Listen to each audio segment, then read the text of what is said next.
नमस्ते दोस्तों, Renzi facts में आपका स्वागत है। इस वीडियो में हम भगवान श्री राम के जीवन से जुड़े कुछ सुने अनसुने किस्से व कहानियों के बारे में जानेंगे। तो आइए शुरू करते हैं।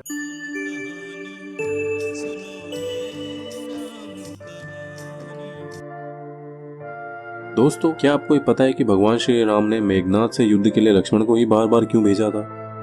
कहते हैं कि रावण का पुत्र मेघनाद रावण की सेना में एकमात्र ऐसा योद्धा था जो अत्यंत बलशाली व पराक्रमी था, जिस कारण उसका वध करना स्वयं देवताओं के लिए भी असंभव। मेघनाद शक्तियों व अस्त्रों में अपने पिता से भी ज्यादा पराक्रमी था। उसे वरदान था कि उसका वध एक साधारण मनुष्य ही कर सकता था, जो 14 वर्ष तक न सोया हो, जिसने 14 साल तक किसी स्त्री का मुख न देखा और 14 साल तक जिसने भोजन भी न किया हो। कहते हैं कि कथा के अनुसार एक बार महर्षि वशिष्ठ ने श्री राम से जानना चाहा था कि आखिर मेघनाद को मारने के लिए उन्होंने बार बार लक्ष्मण को ही क्यों भेजा। महर्षि वशिष्ठ का मत ये था, इंद्रजीत इतना शक्तिशाली था जिसने पहले दिन स्वयं श्री राम व लक्ष्मण को नागपाश की शक्ति से बांध दिया था। वह दूसरे दिन शक्ति बाण के प्रभाव से लक्ष्मण को मूर्छित कर दिया था। फिर भी क्यों उन्होंने तीसरे दिन भी लक्ष्मण को ही मेघनाद का वध करने भेजा? इस पर भगवान श्री राम ने उन्हें बताया कि मेघनाद को ऐसे वर प्राप्त है कि स्वयं वे भी उसका वध करने में अक्षम थे, क्योंकि उसका वध केवल ऐसा एक सन्यासी ही कर सकता था जिसने कई वर्षों तक कठिन तपस्या की हो, वह उसकी अग्नि में तपा हो, जो 14 वर्षों तक ना सोया हो, जिसने 14 साल तक किसी स्त्री का मुख न देखा और जिसने 14 साल तक कोई भोजन न किया।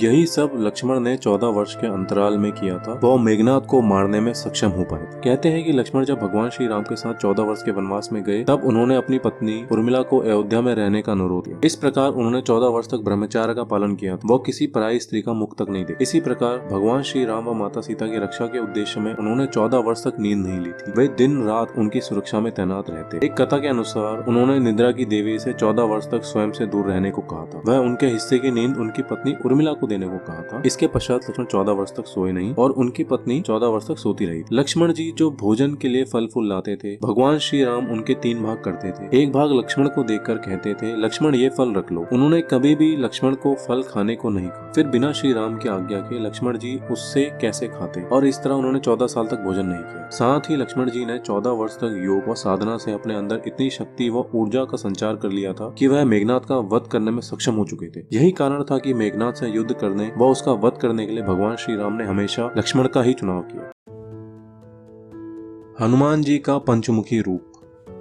राम और रावण युद्ध में जब रावण अपनी हार के करीब था, तब रावण ने अपने मायावी भाई अहिरावण को याद किया और उससे सहायता मांगी। अहिरावण माँ भवानी का परम भक्त था तथा साथ ही तंत्र मंत्र का बहुत बड़ा ज्ञाता भी था। अहिरावण ने अपनी माया का उपयोग किया और राम जी की पूरी सेना को निद्रा में डालकर राम लक्ष्मण का अपहरण कर पाताल लोक ले गया। जब उसकी माया का प्रभाव कुछ देर बाद कम हुआ, तो विभीषण को यह ज्ञात हो गया कि ये काम अहिरावण का है। विभीषण ने हनुमान जी से कहा कि वे पाताल लोक जाएं और श्री राम और लक्ष्मण की सहायता करें। जब हनुमान जी पाताल लोक पहुंचे तो उन्हें उनका पुत्र मकरध्वज मिला। उन्होंने अपने पुत्र से युद्ध किया और उसे हरा दिया। फिर वो श्री राम और लक्ष्मण से मिले। हनुमान जी को वहाँ 5 दीपक मिले, जिसे अहिरावण ने माँ भवानी के लिए 5 दिशाओं में जलाया था। कहते हैं कि अहिरावण को वरदान मिला हुआ था कि अगर इन 5 दीपकों को एक साथ बुझाया जाएगा तो ही अहिरावण का वध किया जा सकता है। इन 5 दीपकों को एक साथ बुझाने के लिए ही हनुमान जी ने पंचमुखी अवतार का रूप लिया और 5 दीपकों को एक साथ बुझाकर अहिरावण का वध किया। हनुमान जी के पंचमुखी स्वरूप में उत्तर दिशा में वाराह मुख, दक्षिण में नरसिंह मुख, पश्चिम में गरुड़ मुख, आकाश में हयग्रीव मुख और पूर्व दिशा में हनुमान मुख है।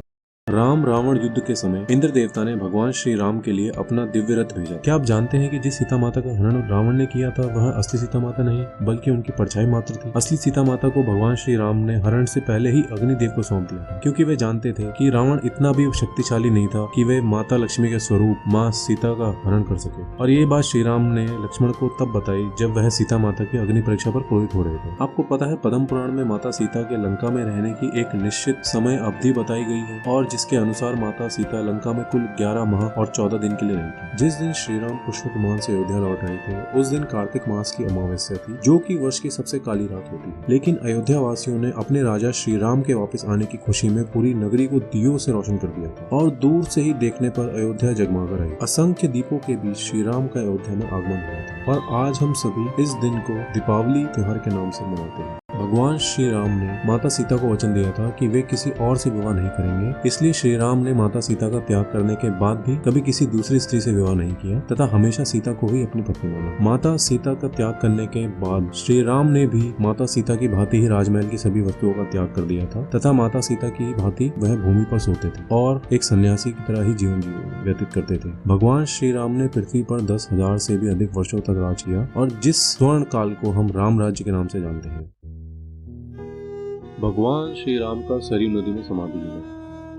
जब श्री राम का समाधि लेने का समय आया तब वे जानते थे कि लक्ष्मण व हनुमान उन्हें ऐसा नहीं करने देंगे, इसलिए उन्होंने हनुमान को पाताललोक उनके पुत्र मकरध्वज से मिलने के लिए भेज दिया। वह लक्ष्मण जी का एक योजना के तहत त्याग कर दिया। दोस्तों कहते हैं कि हनुमान जी जब अयोध्या नगरी छोड़कर पाताललोक अपने पुत्र से मिलने जा रहे थे तभी यमराज जी ने अयोध्या नगरी में प्रवेश किया और किसी विषय पर बात करने भगवान राम के पास आ पहुंचे। भगवान राम ने जब यमराज जी से आने का कारण पूछा तो यमराज ने कहा कि आपसे कुछ जरूरी बात करनी है। भगवान राम यमराज को अपने कक्ष में ले गए। यमराज जी ने कहा कि मैं चाहता हूँ जब तक मेरी और आपकी बात हो उस बीच कोई भी इस कक्ष में नहीं आए। यमराज ने अपनी बात को आगे बढ़ाते हुए कहा कि अगर कोई बीच में आता है तो उससे आप मृत्यु दंड देंगे। भगवान राम ने यमराज की बात मान ली और यह सोचा कि लक्ष्मण उनके सबसे आज्ञाकारी है, इसलिए उन्होंने लक्ष्मण जी को पहरे पर बैठा दिया। यमराज और राम जी की बात जब चल रही थी उसी समय दुर्वासा ऋषि अयोध्या पहुँच गए और राम जी से तुरंत मिलने की इच्छा जताई। लक्ष्मण जी ने कहा कि भगवान राम अभी यमराज के साथ विशेष चर्चा कर रहे हैं। भगवान की आज्ञा है कि जब तक उनकी बात समाप्त नहीं हो जाए तो कोई उनके इस कक्ष में न आए, इसलिए आपसे अनुरोध है कि आप कुछ समय प्रतीक्षा कीजिए। ऋषि दुर्वासा लक्ष्मण जी की बात से क्रोधित हो गए और कहा कि अभी जाकर राम से कहो कि मैं उनसे मिलना चाहता हूँ, अन्यथा मैं पूरी अयोध्या को नष्ट होने का श्राप दे दूंगा। लक्ष्मण जी ने सोचा कि उनके प्राणों से अधिक महत्व उनके राज्य और उसकी जनता का है, इसलिए अपने प्राणों का मोह छोड़कर लक्ष्मण जी भगवान राम के कक्ष में चले गए। भगवान राम लक्ष्मण को सामने देख हैरान और परेशान हो गए। भगवान राम ने लक्ष्मण से पूछा कि यह जानते हुए भी कि इस समय कक्ष में प्रवेश करने वाले को मृत्यु दंड दिया जाएगा, तुम मेरे कक्ष में क्यों आए? लक्ष्मण जी ने कहा कि दुर्वासा ऋषि आपसे अभी मिलना चाहते हैं, उनके हट के कारण मुझे अभी कक्ष में आना पड़ा। राम जी यमराज से अपनी बात पूरी कर जल्दी से ऋषि दुर्वासा से मिलने पहुंचे। यमराज ने राम जी से कहा कि आप अपने वचन के अनुसार लक्ष्मण को मृत्यु दंड दीजिए। भगवान राम अपने वचन से मजबूर थे। राम जी सोच में थे कि अपने प्राणों से प्रिय भाई को कैसे मृत्यु दंड दिया जाए। राम जी ने अपने गुरु वशिष्ठ जी से इस विषय में बात की। गुरु ने बताया कि अपनों का त्याग मृत्यु दंड के समान ही होता है, इसलिए आप लक्ष्मण को अपने से दूर कर दीजिए, यह उनके लिए मृत्यु दंड के बराबर ही सजा होगी। जब राम जी ने लक्ष्मण को अपने से दूर जाने के लिए कहा तो लक्ष्मण जी ने कहा कि आपसे दूर जाकर तो मैं यूं भी मर जाऊंगा, इसलिए अब मेरे लिए उचित है कि मैं आपके वचनों की लाज रखूं। लक्ष्मण जी भगवान राम को प्रणाम करके राजमहल से चल पड़े और सरयू नदी में जाकर जल समाधि ले ली। लक्ष्मण के सरयू नदी में जल समाधि लेने से राम जी अत्यंत दुखी हो गए और उन्होंने भी जल समाधि लेने का निर्णय लिया और अश्विन पूर्णिमा को भगवान राम ने ब्रह्म मुहूर्त में सरयू नदी में जल समाधि ली। इस प्रकार श्री राम अपने अवतार का उद्देश्य पूर्ण कर पुनः अपने धाम वैकुंठ पधार गए।